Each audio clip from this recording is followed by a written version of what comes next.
Hey everyone, welcome back to the channel. If you're new here, my name is Zach, and here we talk about overlanding and tech. And today we're going to be talking about the big battery bank made by Bluetti. But before we talk about that, I just want to mention the giveaway for this jump starter pack is still live and will be live until July 4th at midnight. So go and check that out on Instagram. I noticed that we are gaining a ton of new subscribers lately, so make sure you jump into that giveaway quick. Also, because we're growing so quickly, we're approaching 5,000 subscribers really quickly right now. And so I just want to remind you that if you haven't gotten entered into the 5,000 subscriber giveaway for a set of traction boards or an air compressor, I really encourage you to go and get involved in that giveaway as well. Thank you so much for the recent support. It really means a lot that you all are still coming back for all my videos. So with that being said, let's jump into an unboxing, and then I'm just gonna kind of show you around the product, and we'll talk about some reasons as to why I still think this is a super great option for some of you out there. Okay, so when we open up the box, we get this instruction manual right here. Nothing too crazy. I think it's just some quality control stuff. It's a little manual, and then looks like some warning stuff. We've got this box here, which basically is just going to have your power cables inside of it. This thing has a honkin' power cable. So this is the transformer, that's the cable, and then we probably have a very standardized power plug that plugs into the transformer. So that's pretty standard. And then it comes with this cable, which is just like a solar power adapter for the 12-volt DC plug-in. And then under all of this foam, we have the power supply itself. So up top, we've got a little bit of rubber inlaid here on this really thick handle, so that's super nice. Feels really high quality. This is definitely metal right in here. And then we've got a front and back plastic portion. We've got Bluetti here in big on the side with Max Oak towards the top. And then the bottom has just some really nice high quality rubber feet. If we flip it around, this side has a big cooling fan. And then we have two AC ports. They have 1,000 watt maximum outputs, but this is a 1,500 watt hour battery, so it's got a lot of charge. So those are going to be your typical wall outlets.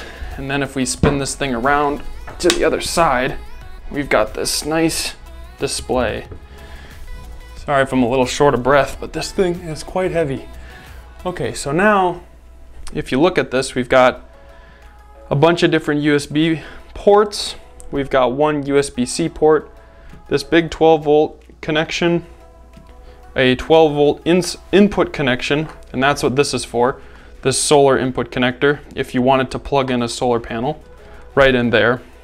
And then we've got a DC on, and you have to hold each button, it seems. And then an AC on.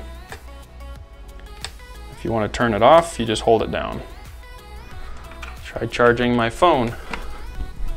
Plug that in, and then plug in my phone. There we go. So I started charging my phone, and it's drawing 5 watts.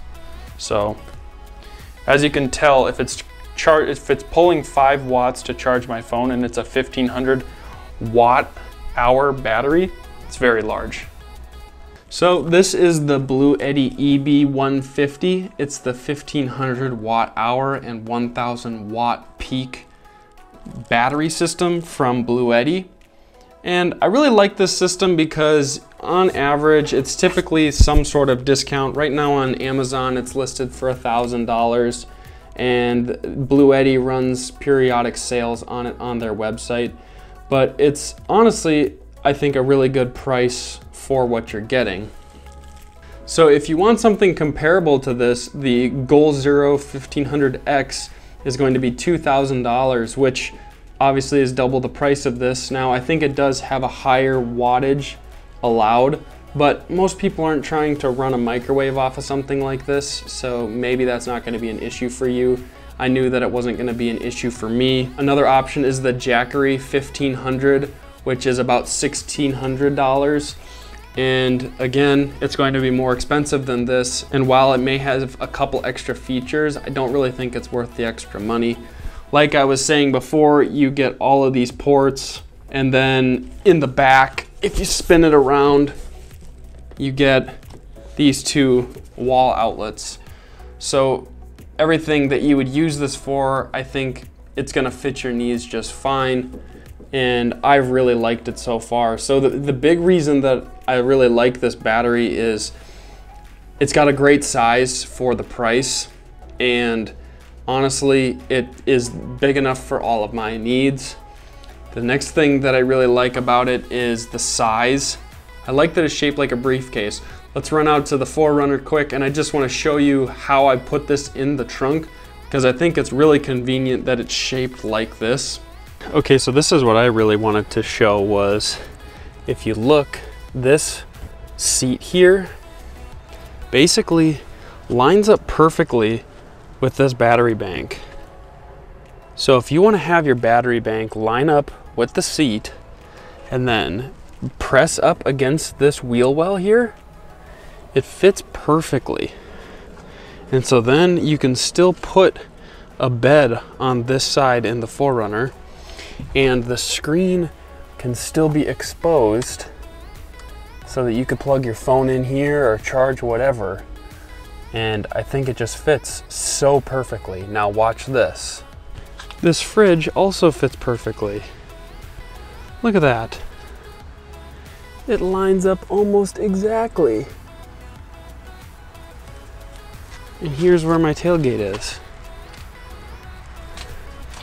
So it just fits so nice. And then you've got that space right here to set up a single bed.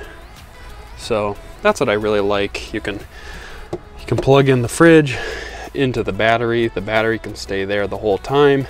This seat is fully functional if you are wanting to haul someone there, or if you just want to put your bag there because maybe you like your bag next to you when you sleep. Whatever your reasoning may be, it's just such a nice flexible option. And then that always can fit in your foot area if you just want it to be behind your seat. So I really like its size because this paired with my Set Power fridge, if you haven't seen that video, it's linked up in the corner. If I use both of these, they fit great in the back of the vehicle if I were to still want to sleep next to them. And honestly, this just has an awesome construction. Like, this handle is super heavy duty. This has got this like thin metal exterior and this really thick plastic cover. It just feels incredibly high quality. And there's different ports. It's got all the ports that I need. The interface is simple and it's not too loud when it's running. And here is the battery bank that comes with the power bank. And I just want to show you one thing that I know a lot of people comment about is the fan in this thing runs all the time and it's kind of loud. It doesn't bother me, but I just want to show that to you. I've plugged it in. It's not too loud, doesn't really bother me. It's kind of like a quiet background noise almost, but if that was something that was to bother you, just so you know, this power bank does give off some sound. So also to show when the battery is fully powered and you plug in the input, it does have a cutoff switch so that you don't continue to push charge towards the battery. So I think that's a nice feature. And honestly, you'd hope that that would be the case. So the input is all 0 wattage there. So when this battery is lower charge, it's gonna be pushing about 210-ish watts. So when we look at the back of this power supply, it says it will run about 5 amps at 42 volts DC, and that is about 210 amps, so that's good. Most people would say that these batteries have about an 80% efficiency, which means that even though it is a 1500 watt hour battery bank, it probably holds more in the range of 1200 watt hours. So if perfect charging efficiency were the case, you know, that would mean this would roughly charge up in 5 to 6 hours or so. I never fully timed when this was charging from dead to completely charged, but it never seemed to take an exorbitant amount of time. I thought it charged pretty quickly.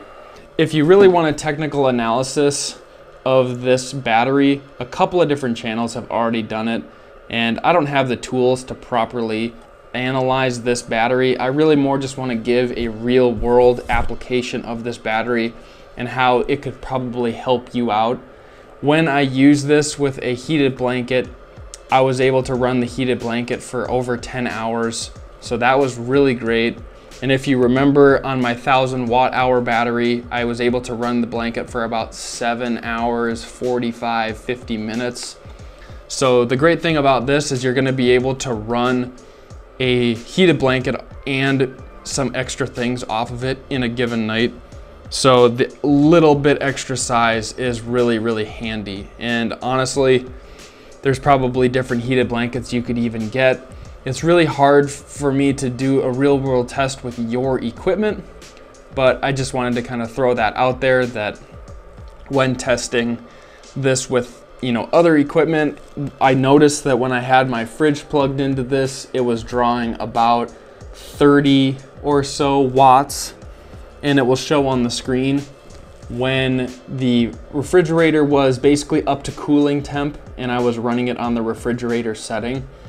So that was really, like, honestly a pretty low draw. So, and if you just do the math there, if it's perfectly efficient, refrigerator is drawing about 30 watts, then it's gonna last about 40 hours before this thing dies. Now the thing with refrigerators is once they get up to a specific temp, if you keep them insulated and cooled, they won't kick back on. So that's another thing to just remember, is depending upon how efficient your fridge is, where you're traveling, how often you're running your vehicle, all of those things can contribute to your fridge kicking on or turning off. And so this may or may not be large enough for you, but I presume it's going to be. If you're not driving any given day, you could easily hook this up to a solar panel. And if you don't plan on driving, then you're going to need some sort of renewable energy if you're going to run a bunch of electronics off of it. However, I typically am driving in a given day, so I could just charge this in the car while I'm driving from one place to another, and the storage on it is absolutely ginormous, so I'm never really gonna have any issues. And most of the time, I'm not even running an electric blanket off of one of these batteries. That's really only for winter time, so. And basically all of these work just fine. I mean, this is how you turn on your AC, this is how you turn on your DC, and then this is just the power button. And anytime you want your little screen to turn on, you just hold it down and then it turns on. So super simple. And I also really like that it just has like this simple display where it just shows the wattage and whether something's turned on or off. There's not too much information, but there is a display, which I think is really nice. And if you did want like a very exact battery percentage, I've not figured out a way to know that. You just have this battery right here that's got 5 different segments, each representing roughly 20% of the battery. So that's basically everything about this. So those are some reasons as to why I really like this battery, and I think you really should go check it out, because even though it's been out for a little while now, I still think it's one of the best on the market to buy. If you made it to the end of the video, thank you so much for watching. If you found like this video brought you any sort of value, or you just want to see more content like this, please feel free to subscribe to the channel. And if you really like the video, smash that like button down below. It really helps me and it helps the channel to grow so I can continue to make content like this. So thank you so much for watching, and I'll catch you guys in the next video.